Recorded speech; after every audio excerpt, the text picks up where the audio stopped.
네, 인사하겠습니다. 샬롬, 샬롬, 아멘, 샬롬입니다.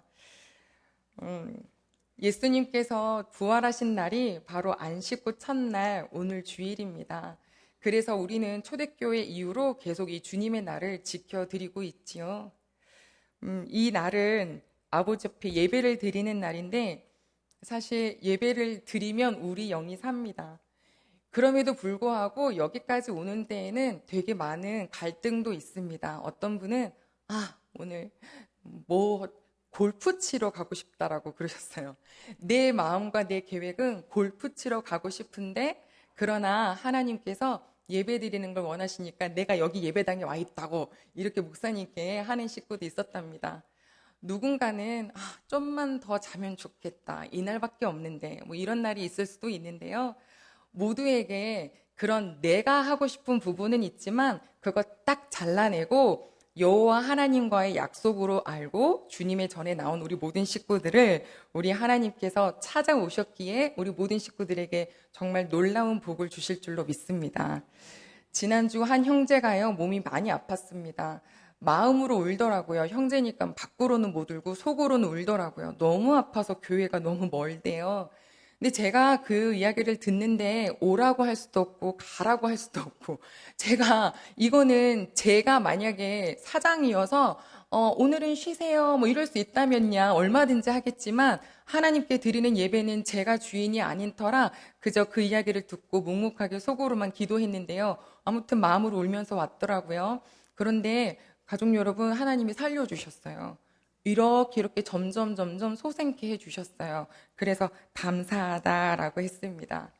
이것은 우리 하나님께서 약속하신 복이에요. 아버지를 찾는 자에게 상 주시는 이심을 꼭 기억하라고 말씀하셨는데, 오늘 이 자리에 있는 저희 모두에게 오늘의 상을 주실 줄로 믿습니다.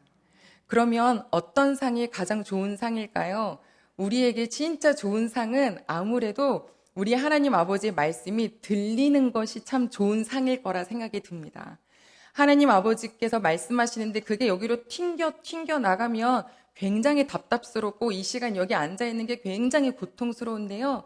우리 아버지를 그래도 내가 찾아서 나온 식구들에게는 이 귀가 탁 열려서 저거 내 거다 하고 아멘 하고서 먹을 수 있는 그런 은혜를 주실 줄로 믿습니다. 요한복음 8장에 보니까 아버지의 말씀은 진리인데 그 진리가 너희를 자유케 하리라 라는 말씀을 주셨어요. 말씀이 너희가 그 말씀 안에 있으면 너희는 내 제자가 될 거고, 내 제자가 되면 너희는 진리가 너희를 자유케 한다고 하셨는데, 우리가 그 자유의 의미를 잘은 몰라도 해방인 거잖아요. 묶여있는 것이 막 할렐루야 되는 건데, 저는 우리 이 자리에 있는 모든 식구분들이 하나님과 동행하면 할수록, 말씀을 들으면 들으실수록 이 자유함을 누리실 수 있기를 소망합니다. 만약 그렇지 못하다면 오히려 말씀을 먹는데 내가 답답하거나 두렵거나 힘들다면 그거는 말씀을 전하는 자의 책임입니다. 우리의 잘못입니다. 용서하시고요. 오늘 이 자리에서는 정말 주님 주시는 복, 이 진리가 우리 식구들을 자유케 하시기를 소망합니다. 하나님이랑 사랑하면 자꾸 얘기하고 싶습니다. 어떤 자매가 엄마의 권유로 어쩔 수 없이 소개팅처럼 나갔는데, 그 나갔던 자리에서 밥만 먹고 와야지라고 했는데 만나서 6시에 만나가지고 얘기하다가 호텔은 이제 그러니까 커피숍이 문을 닫는다 그러니까 갈 데가 없어서 한강 둔치 앉아갖고 또 얘기하다가 그래도 이제 집엔 가야겠네라고 해서 집에 들어가서 계속 전화하면서 그래가지고 그랬냐고 그러면 잘 자라고 해서 딱 시간을 봤더니 아침 6시더래요. 그래서 너무 놀래서 어떻게 이런 일이 있을 수 있지? 라고 이제 결혼한 배다이 커플이 있잖아요. 너무너무 좋으면 말이 통하고요. 말이 통하면 그때부터 이제 만날 맛이 나거든요. 우리 여호와 하나님 아버지는 이 자리에 나온 우리 모든 식구들에게 어렵고 무섭고 부담되고 잠깐 만나고 와야지 이런 분이 아니라 우리 귀한 식구분들의 삶에서 매일같이 말하고 싶으신 분, 함께 동행해주고 싶으신 분, 그런 분이신 줄로 믿으시고, 아멘. 그래서 왜 우리가 부모님을 찾아뵙는다든지 이럴 때 막 두려운 마음으로 찾아뵙는 사람은 별로 없잖아요. 엄마가 무섭다, 아빠가 무섭다, 이건 뭔가 문제가 있는 거거든요. 우리 하나님은 그냥 우리 아버지이시고, 우리 하나님은 우리 부모님들이 여러분들을 보시면서 아무리 나이를 먹어도, 하무식 장로님께서 가끔 강원도에 내려가시면 거기서 어머니를 만날 텐데 어머니 눈에는 하무식 장로님이 누구처럼 보일까요? 아들이죠. 차 조심해라. 운전 조심해라. 또 뭐 하실까요? 먹는 거 조심해라. 내가 애예요. 애예요. 그냥 사랑스러운 거예요. 나이를 아무리 먹어도. 우리 하나님 아버지의 눈에는 이 자리에 있는 우리 모든 식구분들이 나이를 어떻게 먹으셔도 상관없이 그냥 사랑스러운 딸이고 아들임을 기억하시길 소망합니다. 아유, 사랑스러워라. 가족 여러분, 우리 하나님께서 우리에게 어떻게 자녀라고 말씀하셨냐면 내가 보낸 예수 그리스도를 믿는 것만으로 그것만으로 난 너가 예쁘다라고 하셨어요. 다른 이방 종교들은요, 우리가 막 그 신을 달래야 해요. 내가 이 일이 잘 되고 싶은데 이 일이 잘 되기 위해서는 이 신한테 잘해야 될 것 같은데 그럼 이 신을 막 달래려고 막 돈도 크게 갖다 주고 막 가서 봉사도 하고 하고 막 이러는데 우리 하나님은 아니세요. 우리랑 만나주시기 위해서 하나님이 이 땅에 오신 거예요. 그런데 세상에 하나님이 이 땅에 오셨다고 그것만 믿으라 그러니까 그게 말도 안 된다고 안 믿는 사람들은 어쩔 수 없는데 그게 희한하게 믿어져야 아멘하는 사람들은 그것만으로 예쁘다. 이제 하나님 아버지의 자녀가 되셨으니까 주눅 들지 마시길 바랍니다. 자녀들 중에도 다 각양각색인데요. 어떤 사람은 MBTI 하죠. E 성향을 가진 사람이 있어요. 너무 외향적이에요. 어디다 데려다 놔도 모든 사람이랑 금방 하나가 돼요. 어떻게 저렇게 좋은 성격을 갖고 있을까? 나름 내향형인 I는 옆에서 끙끙거려요. 난 정말 이렇게 못났고 저렇게 못났고. 근데 아니라고 말씀하시네요. 뭐라고요? 성향도 성격도 다 하나님이 만들어주신 것이니까 그냥 나는 너무 이상해 라고 생각하지 말고 나를 하나님의 보물처럼 여기라고 하셨어요. 여러분들은 보물이십니다. 와, 금방 드시네요. 아멘으로 잘하신 거예요. 보물이세요. 그런데 보물하면 우리가 생각하는 어떤 이상형이 있는데 내가 보물인가 싶어서 나를 좀 보면 마음에 안 드는 구석이 너무너무 많아요. 여전히 무서운 것도 많고 여전히 고상하지도 못하고 성질몰이도 못 돼가지고 질투도 많고 욕심도 많아요. 걱정도 많아요. 나보다 근사한 사람 앞에 있으면 주눅이 들기도 해요. 그래서 보물이라는 표현이 너무너무 어울리지 않아요. 참 감사한 건 이번 일본 캠프에서 선교사님이 이 부분을 정리를 해주셨는데요. 아주 간단한 두 단어였죠. 하나는 포지션, 하나는 컨디션이라는 단어를 알려주셨어요. 이 두 단어를 우리 학생들이 나중에 계속 야, 포지션이야, 컨디션이야, 막 이런 얘기를 하더라고요. 무슨 얘기냐 하면 짧게 설명해 드릴게요. 포지션은 무엇이냐면 나의 신분이에요. 여러분 신분증 있으시죠? 주민등록증이나 운전면허증은 나의 신분을 제시합니다. 목걸이로 걸어주기도 해요. 어디다 보면 신분증. 이게 바로 포지션인데 나의 포지션은 무엇이냐면 하나님의 자녀다. 너가 뭘 해가지고 얻어내 습득한 것이 아니라 나 여호와의 100% 은혜로 그것을 믿음으로 받은 너는 나의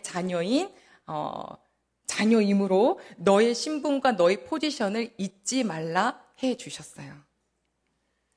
그런데 뭐는 바뀌냐면 컨디션이 바뀌어요. 어제 컨디션 좀 어떠셨어요? 오늘 컨디션은 좀 어떠세요? 아침 컨디션은 좀 어떠세요? 밤의 컨디션은 어떠세요? 아니 어떻게 똑같은 사람인데 맨날 달라요. 어제 컨디션 다르고 오늘 컨디션 다르고 아침 다르고 저녁 달라요. 이게 바로 뭐냐면 우리가 나를 보면서 가끔 실망하게 되는 나의 모습인 거예요. 내 컨디션이 내 상태는요 항상 좋을 수가 없어요. 내가 100% 좋기 때문에 하나님이 나에게 하나님의 자녀라고 불러주신 게 아니라 그냥 약한 모습 그대로 나를 불러주셔서 나는 하나님의 자녀 되었지만 너의 컨디션은 항상 좋지 않아. 넘어질 수 있어. 하지만 여쭤볼게요. 자녀가 넘어진다고 해서 실패한다고 해서 실수한다고 해서 호적에서 파내는 부모님이 계시나요? 없어요. 있으면 이상한 부모님이에요. 여러분 어떤 분이 그러시더라고요. 우리 자녀가 나를 되게 사랑한대요. 그런데 되게 사랑하는 거랑 말 잘 듣는 거랑 다르더래요. 이해가 되세요? 엄마 너무 좋아. 아빠 너무 사랑해. 하지만 하고 싶은 건 지 마음대로 한대요. 그러면서 웃으세요. 그럼 지 마음대로 하는 것을 보고 또 실패도 경험해보고 학교 다닐 때 오늘 춥다. 오늘 진짜 추워. 너 이렇게 가보면 얼어 죽어. 근데 싫은 거예요. 엄마, 난 엄마를 사랑해. 하지만 난 오늘 여기까지만 입고 가고 싶어. 그러면 저희 어머니 이렇게 말씀하셨죠. 한번 추워봐라. 그럼 나가요. 그럼 벌벌벌벌 떨다가 그러면 조금 애교가 있는 딸은 이러겠죠. 엄마 집에 내가 엄마 오늘 아침에 그 말 안 듣고 나갔더니 하루 종일 벌벌 떨어서 다음부터는 엄마가 하라는 대로 내가 진짜 잘해야겠어. 이렇게 말할 텐데요. 저처럼 무뚝뚝한 애들은 말 안 해요. 추웠다는 소리 절대 안 해. 몸은 얼음장같이 돼 있어도. 이러기를 반복해요. 그러면 그 모습 보고 부모가 저 자녀 안 되겠다고 호족하냐고요. 아니라는 거예요. 우리 하나님이 우리의 상태가 지난주는 할렐루야인데 오늘은 할렐루야가 아니라면 그러면 우리를 막 이렇게 하냐? 아니요. 내 컨디션에 따라서 하나님의 사랑이 좌우지되지 않음을 꼭 기억하시기를 바랍니다. 살면서 염려할 수 있습니다. 걱정할 수 있어요. 하나님보다 다른 사람이 더 커 보이고 두려울 수 있어요. 그런데 그런 상황을 내가 겪는다고 해서 그거 가지고 뭐라고 안 하세요. 혹시 어제 나의 모습이 조금 실망스러우셨나요? 그거 가지고 뭐라고 안 하세요. 앞으로 주님 만나는 날까지 몇 번이고 수십 번, 수백 번 겪어야 될 것이 바로 그런 상황인데 그때마다 기억할 것은 이렇게 수십 번, 수백 번 겪어가면서 결국엔 우리 아버지가 나를 의로운 길로, 옳은 길로 인도해 주고 계신다 하는 그 신뢰만 가지신다면 우리 귀한 가족 여러분, 오늘도 힘을 내실 수가 있습니다. 우리는 뭔가 불완전해요. 하지만 하나님의 자녀가 되었으니까 아버지가 고쳐주시죠. 강아지 요즘 자랑 많이 하던데요. 강아지 자랑하려면 예쁘게 미용해가지고 데리고 나오더라고요. 그럼 그 주인이 너무 뿌듯해요. 자기 강아지가 예뻐서 사람들이 예쁘다는데 주인이 뿌듯해요. 보세요. 못생긴 애를 데리고 왔더니 애가 자꾸 주인의 품 안에서 예뻐지고 더 예뻐졌어요. 사람들이 너 이쁘다니까요. 부모는 더 기분이 좋아져요. 우리 하나님 아버지가 똑같으시지 않을까요? 만약 우리 이 자리에 있는 식구분들이 너무 근사하고 애초부터 태어나기를 멋지게 태어나셨다면 뭘 좀 해줘도 난 원래 좀 근사하고 난 원래 좀 똑똑하고 난 원래 좀 인맥 좋고 난 원래 가진 게 많으니까 이렇게 되실 거되지만 내가 만약에 진짜 볼품이 하나도 없고 사람도 만날 줄 모르고 말도 잘할 줄 모르고 공부도 할 줄 모르고 똑똑함도 없고 이거 뭐 어떻게 어디다 갖다 써야 될지 모르겠는 그런 사람이라면 오히려 하나님이 더 신나실걸요? 내가 이 친구를, 내가 이 딸을, 내가 이 아들을 진짜 근사하게 만들어줘야지. 전 그래서 모질하고 모자라 보이는 저 기은정을 보물처럼 여기기로 했습니다. 언제요? 바로 지금부터요. 여러분, 우리 괜찮아요. 하나님께서 고치시는데요. 무엇을 고치신다고 하셨냐면 그게 오늘 본문에 나와 있어요. 자, 우리가 함께 같이 읽었던 본문은 누가복음 4장인데 예수님께서 어디로 오셨는지 우리 16절 같이 볼까요? 16절입니다. 네, 시작. 예수께서 그 자라시던 곳 나사렛에 이르사 안식일에 늘 하시던 대로 회당에 들어가사 성경을 읽으려고 서심해. 아멘. 예수님께서요, 자라신 곳에 있었던 나사렛에 들어가셨대요. 그리고 어디를 가셨냐면 회당에 들어가셨는데 그날은 안식일이라고 했습니다. 저를 잠깐만 봐주세요. 예루살렘에는 성전이 있었어요. 솔로몬이 세웠던 성전이 완전히 파괴되고 그 다음에 또 사람들이 좀 이따가 잠깐 볼 테지만 성전을 세웠지만 그 또한 파괴됐어요. 어쨌든 예루살렘 성전이 파괴되면서 사람들이 다 뿔뿔이 흩어져 있는 포로 시기에 우리가 하나님께 예배를 드리자, 우리 하나님 말씀을 배우자, 이런 공동체적인 공간이 필요하다라고 해서 유대인들이 남자 10명만 있으면 모일 수 있도록 회당을 만들었는데 그 회당이 약간 미니어처 같아요. 우리 예루살렘 성전 미니어처처럼 문은 어디를 향해 있냐면 어느 지역에 있든지 간에 예루살렘 방향을 향하여서 문을 냈고 그 안에 딱 들어가면 이렇게 두루마리 성경책을 보관하는 곳도 있고 말씀을 전하는 자가 이렇게 약간 조금 높은 데 서가지고 말씀을 전할 수 있는 곳도 있어요. 안식일에는 예배를 드리고 또 나머지 평일에는 그곳에서 마치 마을 회관처럼 주변에 있는 사람들이 모여서 가르치기도 하고 법적인 문제를 해결하는 곳이기도 한데요. 오늘 그곳에 그 회당, 어디에 있는 회당이요? 나사렛에 있는 회당에 우리 예수님이 들어가셨습니다. 뭐 하려고 서셨냐면 성경을 읽으려고 서셨어요. 자, 그랬더니 누군가가요. 17절 같이 봅니다. 우리 같이요. 시작. 선지자 이사야의 글을 드리거늘 책을 펴서 이렇게 기록된 데를 찾으시니. 아멘. 자, 성경책을 드리는데 이거는 지금 우리처럼 이런 책이 아니죠. 우리는 막 창출 내민심부터 시작하고 또 몇 장 몇 절이 다 구별이 되어 있지만 이 당시의 성경책은 어떻게 되어 있냐면 두루마리예요. 파피루스나 아니면 양피지로 만들었는데 그거를 이렇게 돌돌돌돌 말아서 우리 사극 보면 가끔씩 왕이 쫙 펼쳐서 보는 거는 약간 그거랑 비슷하죠. 요거 말아서 거기다가 성경을 써야 되니 장절 없어요. 예수님이 그것을 막 이사야 두루마리를 이렇게 받아가지고 어디를 찾으셨냐면 그게 바로 18절 19절인데요. 이게 요 말씀을 예수님이 찾아서 읽어주신 거예요. 자, 같이 읽겠습니다. 18절 19절이요. 시작. 주의 성령이 내게 임하셨으니 이는 가난한 자에게 복음을 전하게 하시려고 내게 기름을 부으시고 나를 보내사 포로된 자에게 자유를, 눈먼 자에게 다시 보게 함을 전파하며 눌린 자를 자유롭게 하고 주의 은혜의 해를 전파하게 하려 하심이니라. 아멘. 자, 이 말씀이 어디 말씀이라고요? 이사야 말씀, 이사야 두루마리 속에서 펼쳐서 그것을 읽으셨는데 이게 이사야가 66장까지 있는데요. 이게 그중에 61장 1절로 2절이에요. 그 부분을 찾아서 쫙 읽어주시더니 뭐라 그러시냐면 멋들어지게 이 말씀하셨죠. 자, 21절 같이 읽겠습니다. 시작. 이에 예수께서 그들에게 말씀하시되 이 글이 오늘 너희 귀에 응하였느니라. 아멘, 아멘. 예수님께서 서셔서 그냥 랍비로 손 줄 알았더니 이사야 말씀에 성령이 내게 임하셨고 이것은 뭐냐면요. 기름을 부으시다. 메시아에 대한 예언인데 그 메시아에 대한 예언을 하시면서 이것이 오늘 너희 귀에, 지금 이 자리에 있는 너희에게, 즉 내가 이 모습으로 왔다라고 예수님이 오신 목적을 선포해 주셨어요. 제가 말 너무 꼬아서 했죠. 자, 다시 그냥 정리하면 이사야의 61장은 앞으로 올 메시아를 예언하고 있었는데 그 부분을 읽어주시더니 이게 나다 이러신 거예요. 따라할까요? 이게 나다. 아유, 이게 난데 그럼 나는 왜 왔는 줄 아냐? 하시면서 읽었던 말씀이 뭐예요? 포로된 자에게 자유를, 눈먼 자에게 다시 보게 함을, 눌린 자를 자유롭게. 반복되는 단어가 있죠. 그건 바로 무엇이냐면 자유입니다. 우리 가족 여러분, 죄에서 자유하시기를 소망합니다. 어떻게 자유하실래요? 무슨 노력을 하시겠어요? 내 노력으로 안 돼요. 강아지 똥 내가 못 닦아요. 아니죠. 난 닦겠대요. 강아지는 강아지 자기 똥 못 닦아요. 우리 집에 근사한 소파 있어요. 근데 소파 다리가 흔들흔들흔들해요. 그럼 소파가 직접 일어나가지고 자기 다리를 이렇게 해요?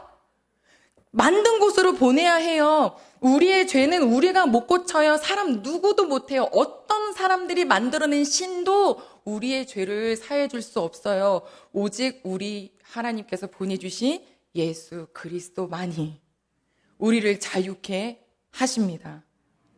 그 18절에 보니까 가난한 자에게 복음을, 또 포로된 자에게 자유라 그랬잖아요. 그럼 우리는 이제 읽으면서 어떤 느낌이 드냐면 그래, 그럼 누가 포로됐지?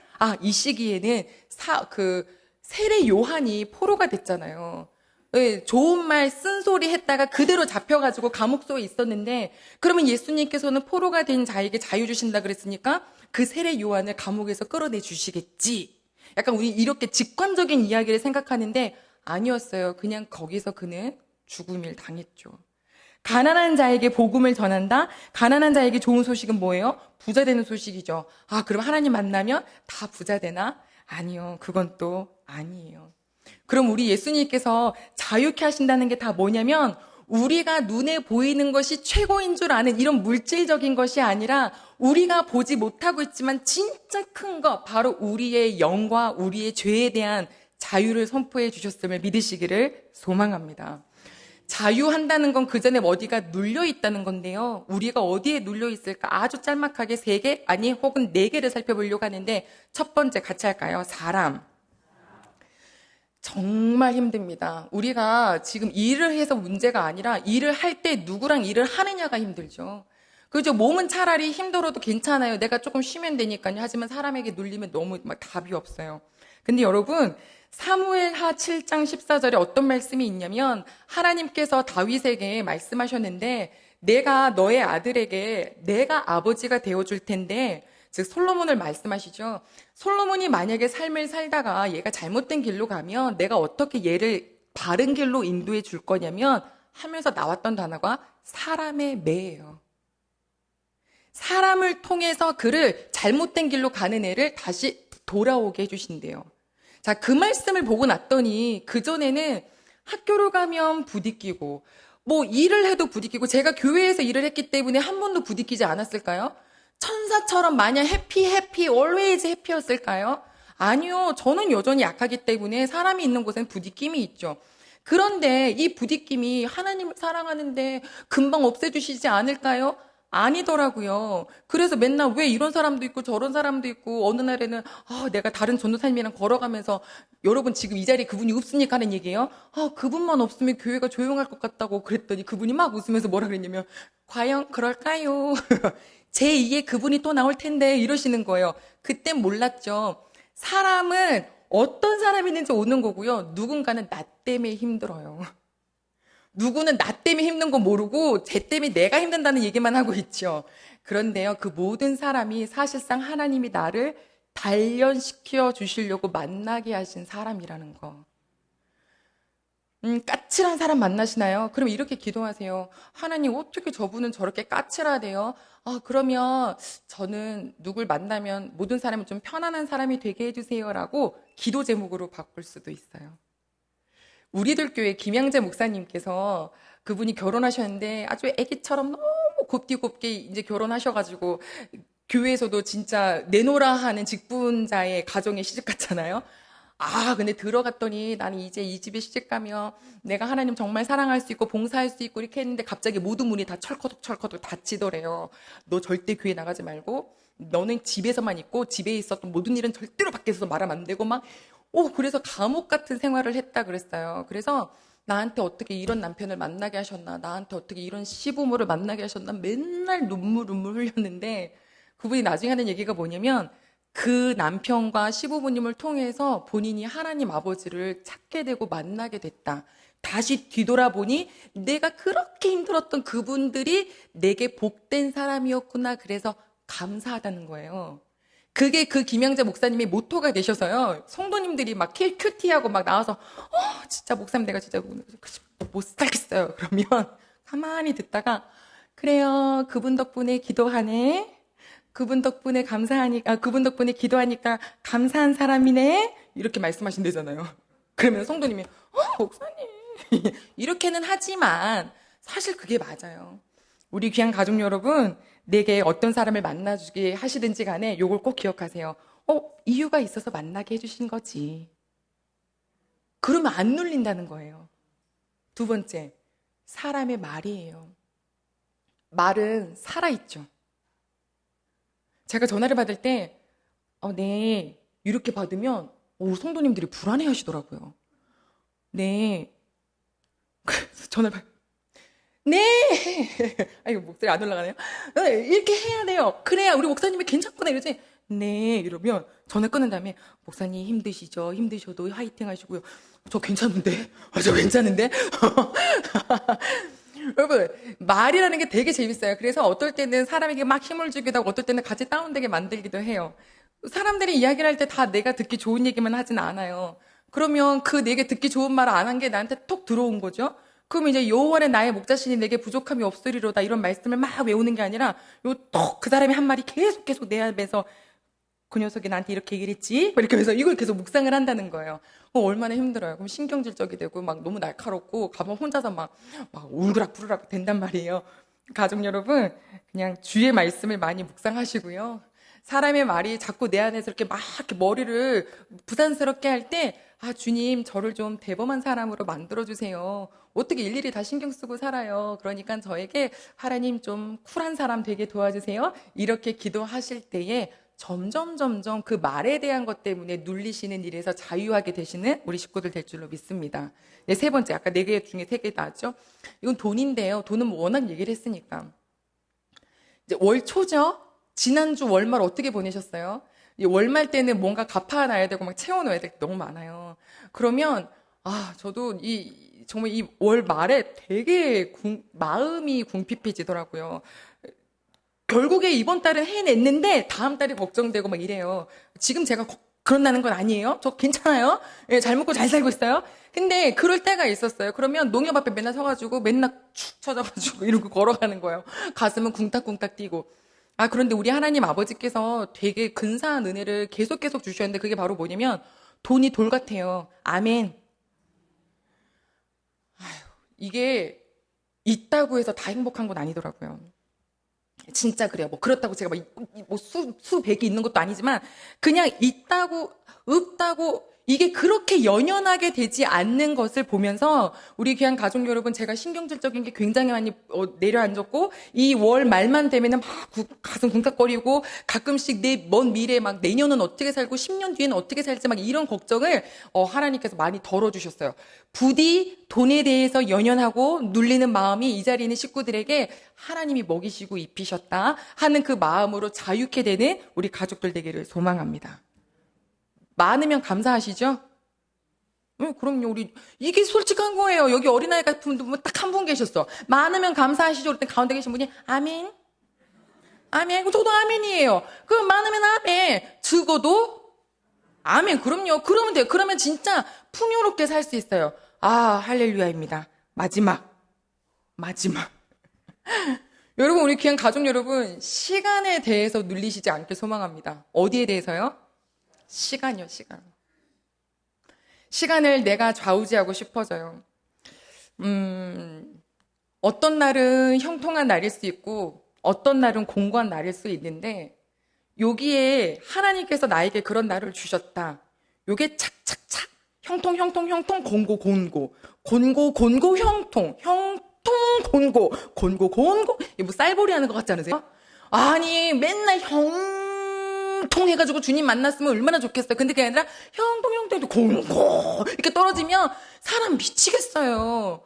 그런데 우리 전도서 말씀에 나왔잖아요. 형통, 공고한 날을 동행해서 주셔서 이게 언제 이거 올지 알지 못하게 하신 것은 여호와 하나님이 그래 너는 내일을 모르잖아. 그러니까 나를 바라봐라 하시는 그 은혜로 주셨다고 했잖아요. 시간 얘기하기 전에 잠깐만 그럼 돌아가 볼까요? 형통에도 감사, 공고해도 감사. 제가 저 학생 때 들었던 얘기였는데 어떤 사장님께서 이렇게 앉아 계시다가 이사가 딱 들어오는데 사장님 부도 결정입니다. 이 얘기 하길래 이렇게 서랍 열어가지고 이렇게 드렸다 그랬어요. 그게 뭐였냐면 부도 감사 헌금. 제가 되게 몇 번 얘기했던 것 같아요. 그 얘기가 저한테 너무 꽂혀가지고 야 이거 멋진 사람이다. 그럼 나도 한번 따라해볼까? 그래서 제가 누군가한테 실현을 당한 적이 있어요. 사귀지도 않는데 실현을 당했어. 너 싫어. 이렇게 슬픈 일이 있었어요. 잠이 안 와서 새벽 예배 때 잠을 못 자고 꼬박 세워서 예배 때 왔는데 실현 감사 헌금이라고 적을 순 없잖아요. 그래서 그냥 이름만 딱 쓰고 올려드렸네요. 근데 우리 목사님께서 어떨 때는 이런 날도 있고 저런 날도 있으시 그날은 탁 봉투를 잡으시고 주님 이 감사원금의 제목을 아시지요? 이렇게 기도해 주셔서 얼마나 위로를 받았는지 몰라요. 참 그랬는데 비슷한 사람을 하나 또 봤어요. 엊그제 책을 봤는데 그 책에서 목사님께서 자기 교회 학생이 떡을 돌리더래요. 얘기했나요? 떡 돌렸는데 왜 돌리냐 그랬더니 수능 치고서 대학교 넣었는데 그 자기가 원했던 학교로 떨어져서 떡을 돌렸대요. 너무 기특한 거예요. 그래서 떡 받고 난 다음에 오후에 불러가지고 섭섭하지 않아 그랬더니 뭐라 그랬냐면 하나님이 내가 원하는 대학을 떨어뜨리게 해주셔서 감사해요 라고 했대요. 이거 무슨 얘기가 담겨 있는 거냐면요. 내 뜻을 꺾어주신 하나님께 감사하다는 거예요. 우리는 기도할 때 나의 뜻이 관철되기를 바라고 그것만이 응답인 줄 알고 끝까지 미루비잖아요. 될 때까지. 밥도 안 먹어요. 막 금식 막 하면서. 근데 하나님의 뜻은 그게 아니라는 다면 내 뜻 꺾어주신 것에 감사합니다라며 기도했다는 그 학생 얘기를 보면서 말씀을 먹은 자의 삶은 삶을 바라보는 관점이 달라지는구나. 저도 우리 이 자리에 있는 모든 식구분들도 인생을 바라보는 관점이 정말 그냥 살아가는 이 세상의 사람들의 그 관점이 아니라 이 말씀에 의한 관점으로 형통, 고난 병행하셔서 결국엔 아버지가 원하시는 의로운 길로 인도하실 것을 믿고 어느 순간에든지 찬양할 수 있는 우리 식구들 되기를 소망하게 됐어요. 우리가 아까 불렀었던 찬양 있죠. 죄짐 맡은 우리 구주. 이거 제가 2절을 읽어드릴게요. 안 가셔도 돼요. 시험, 걱정, 모든 괴로움 없는 사람 누군가 부질없이 낙심 말고 기도드려 아뢰세. 근심, 걱정, 무거운 짐 아니 진짜 누군가. 이거 지금 다 가사가 뭐냐면 시험, 걱정 없는 사람 어딨어요. 근심, 걱정, 무거운 짐 지지 않은 사람이 어딨어요. 부질없이 낙심하지 말고 주님께 아뢰세요. 이렇게 좋은 친구 찾아볼 수 없어요.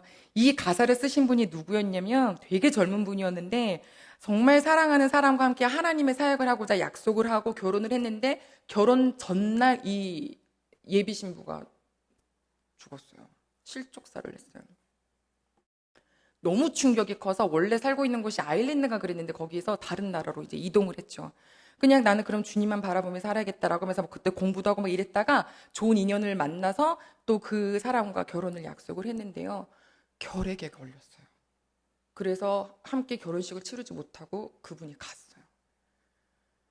여러분 이런 인생을 연달아서 연거퍼서 이 마음의 상처를 겪을 때 이 자리에 와 있을 수 있겠습니까? 라고 할 텐데 그분이 그래 내 인생은 아버지를 바라보며 사는 삶인가 보다 하면서 쭉 그 나라에서 복음 이런저런 사역을 하다가 소식을 들은 게 원래 본토에 있는 우리 어머니가 굉장히 편찮으시다는 소식을 듣고 자기가 갈 수 없어서 보낸 이 시가 이거예요. 어머니 부질없이 낙심 말고 우리 하나님께 기도 드리셔요. 시험, 걱정, 근심, 괴로움 없는 사람이 아무도 없네요.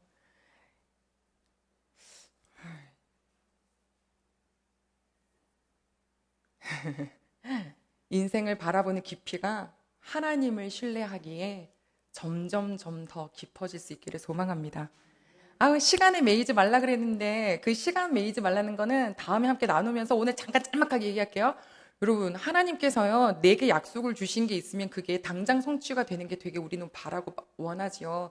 하나님께 은혜를 받았으면 나의 모습은 금방 샤라라 변하고 내 영도 금방 충만해 있고 내 모습이 완성도가 막 높아져서 주변 환경도 모든 것이 다 근사하게 되기를 바래요. 자, 이스라엘 백성들이 포로로 잡혀갔는데 70년 만에 그 왕이 뭐라 그러냐면 니네 다시 예루살렘으로 돌아가서 성전 지어라. 니네 돌아갈 때 그냥 안 보낼 거고 그때 느부갓네살 왕이 성전에 있는 거 기구 다 가져갔던 거 그대로 끄집어서 줄 테니까 그거 다 가지고 가라 이러면서 약속을 해줬는데 이 유대인들이 포로로 있다가 막 가슴이 뛰면서 막 거기서 막 출발했던 사람이 42,630명이 아무튼 막 5개월에 걸려가지고 예루살렘에 도착했는데요. 거기 와가지고 그게 성전을 지으려고 하다 보니까 뭐가 딱 문제가 부딪히냐면 그 지역에 있는 그 약간 직분을 갖고 있는 사람들, 그러니까 직책 있는 사람들이 막는 거예요. 턱하니 막혀서 못하게 돼가지고 10년 동안 성전이 못 짓게 됐어요. 여러분 10년이 얼마나 길어요. 여러분 10년 전을 생각해 보세요. 그때로부터 지금까지 저도 생각해 보거든요. 굉장히 긴 것 같은데 그럼 그 사이에 사람들의 의욕이 다 떨어진 거예요. 우리가 이 땅에 온 목적이 뭐지? 성전을 다시 건축하라고 하셨던 하나님의 꿈이 있었는데 그 꿈은 사라져갔고 그냥 여전히 포로지만은 이 땅에 와서 사는 거 이사한 것뿐이네. 이렇게 살고 있었는데 하나님의 때가 딱 되니까 학계 스가랴 하는 이 두 선지자를 딱 보내가지고 니네 지금 뭐 하냐? 니네 일어나서 이제 성전 지을 때다 라고 하는 메시지 주시는데 일어나더라고요. 가족 여러분, 지금 혹시 예배당에 지금 오신 여러분 중에 10년 전에 예배드리고 오늘 처음 오신 분 계세요? 괜찮아요. 살아나실 겁니다. 아무도 없으세요? 10년 전에 주셨던 그 꿈을 우리 사람들은 잊어졌어도요. 우리 여호와 하나님은 뭐라고 표현하셨냐면 내가 애굽 땅에서부터 너희를 출애굽시킬 때 너희에게 줬던 그 언약을 나는 품고 있었다 그러셨어요. 수백 년이 흘렀는데 우리 귀한 식구분들을 향하여서 하나님이 갖고 계시는 약속과 그 언약은 절대 망가지지 않아요. 당장 이루어지지 않는다고 해서 그게 조급한 건 우리가 조급한 거지 10년 뒤에 딱 그렇게 하는데요. 사람들이 일어나서 성전을 짓기 시작하려고 그러니까 또 그 지역에 있는 관료들 높은 사람들이 누가 지으라 그랬냐고 누가 니네 맘대로 짓냐고 그런데 이번에 안 눌리더라고요. 됐어. 이거는 우리는 그때 다리오 왕이 이미 예스를 했고, 뭐 네가 어떻게 하든지 말든지 니네 알아서 해 하면서 계속 짓는 거예요. 그랬더니 높은 사람들이 막 편지를 써가지고 왕에게 보냈는데요. 가족 여러분, 그 왕이 편지를 받고 뭐라 그랬는지 아세요? 당장 멈춰라. 이렇게 안 하고요. 진짜 근사한 거. 이거는 같이 찾아봐야 되는데. 구약성경 718쪽에 있습니다. 구약성경 718쪽. 에스라 6장인데요. 네, 이거 마지막으로 이거 찾고 기도할게요. 에스라 6장입니다. 자, 그 협박에 관한, 거의 이 공사를 멈추게 해주십시오라고 하는 탄원서를 받은 그 왕이 뭐라고 하는지를 볼게요. 718페이지입니다. 에스라 6장입니다. 7절 같이 볼게요. 네, 7절입니다. 혹시 찾으셨다면 네, 같이 읽겠습니다. 시작. 하나님의 성전 공사를 막지 말고 유다 총독과 장로들이 하나님의 이 성전을 제자리에 건축하게 하라. 아멘. 뭐래요? 하나님의 성전 공사 뭐 하지 마라? 막지 마라. 아멘. 자, 두 번째 또 뭐라 그러시면 8절입니다. 시작. 내가 또 조서를 내려서 하나님의 이 성전을 건축함에 대하여 너희가 유다 사람의 장로들에게 행할 것을 알리노니 왕의 재산 곧 유브라데 강 건너편에서 거둔 세금 중에서 그 경비를 이 사람들에게 끊임없이 주어 그들로 멈추지 않게 하라. 아멘. 이게 무슨 말이냐면, 야, 그 공사하려면은 돈 필요해. 그 공사하려면 재료 필요해. 그거 어디서 충당할 거냐면, 내가 갖고 있는 지금 나라 땅이 어마어마하니까, 여기서부터 여기까지 나오는 그 세금 있지? 그거 다 그쪽으로 보내라. 왕의 돈으로 그 성전을 짓게 만들었어요. 세 번째입니다. 9절이에요. 같이 읽을까요? 시작. 또 그들이 필요로 하는 것 곧 하늘의 하나님께 드릴 번제의 수송아지와 순양과 어린 양과 또 밀과 소금과 포도주와 기름을 예루살렘 제사장의 요구대로 어김없이 날마다 주어 그들이 하늘의 하나님께 향기로운 제물을 드려 왕과 왕자들의 생명을 위하여 기도하게 하라. 아멘. 야, 그리고 이거 공사하는 와중에도 제사는 드려야 될 텐데, 야, 끊임없이 그들에게 제물을 드려라. 내가 드리는 거다? 그러니까 나를 위해서도 기도하라고 꼭 부탁해라. 왕이 지금 하는 얘기예요. 마지막 쐐기를 박는데요. 그게 11절입니다. 11절 같이 보겠습니다. 시작. 내가 또 명령을 내리노니 누구를 막론하고 이 명령을 변조하면 그의 집에서 들보를 빼내고 그를 그 위에 매어 달게 하고 그의 집은 이로 말미암아 거름더미가 되게 하라. 아멘. 누구든지 지금 내가 말한 이 명령을 멈추게 한다든지 방해를 한다든지 그러면 그 집이 망한다.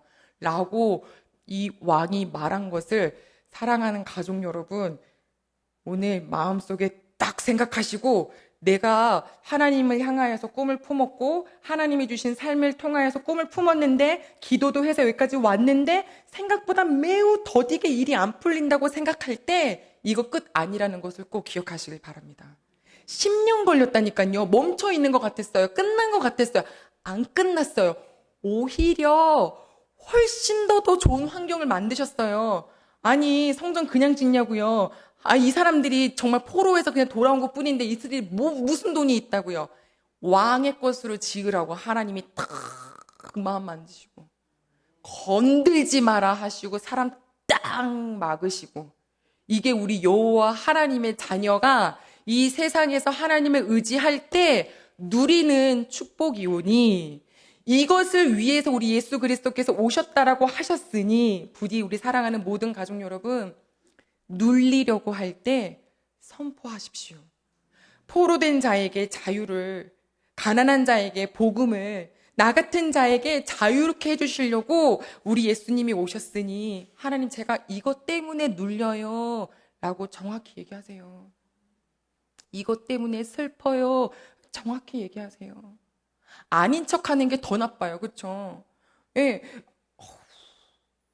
목사님께서 사람을 초청해서 간증 집회를 하셨는데 그분이 이민한 목사님이셨어요. 그분 고인 되셨죠. 그분이 근데 간증 집회 딱 왔는데 그 전날 아들이 확 아파버린 거예요. 그러니 이 단에 설 수가 없으신 거죠. 무슨 내가 간증을 하냐. 이렇게 서 있는데 이렇게 마이크를 들고 있는데 눈물밖에 안 나더래요.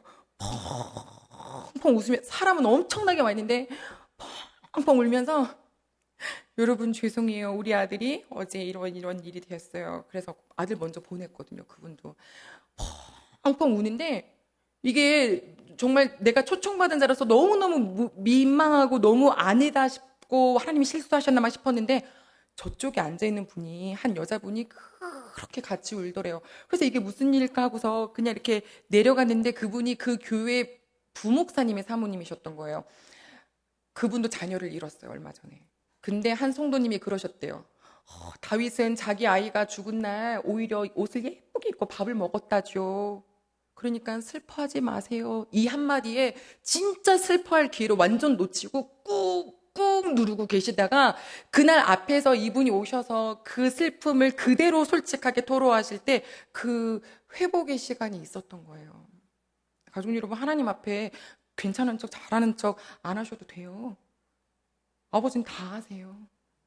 다 아시고 우리의 컨디션을 다 아셔서 이 컨디션이냐, 근데 나한테 왔냐, 이쁘다 하고 죽을 먹이시든지 미음을 먹이시든지 재우시든지 뭐래도 해주시지 니네가 이렇게 해서 내 백정 맞냐 이렇게 안 하시니까 사랑하는 가족 여러분, 우리 어려운 일이 있을 땐 솔직하게 하나님께 아뢰시고 그 어려움에 솔직하게 아뢰실 때 우리 하나님께서 그 눌렸던 거에서 자유케 해주시는 거.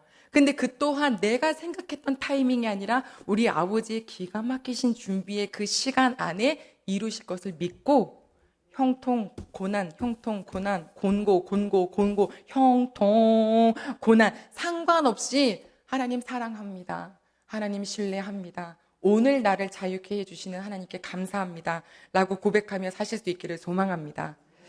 그래서 마지막 이 찬양을 올려드릴 텐데요.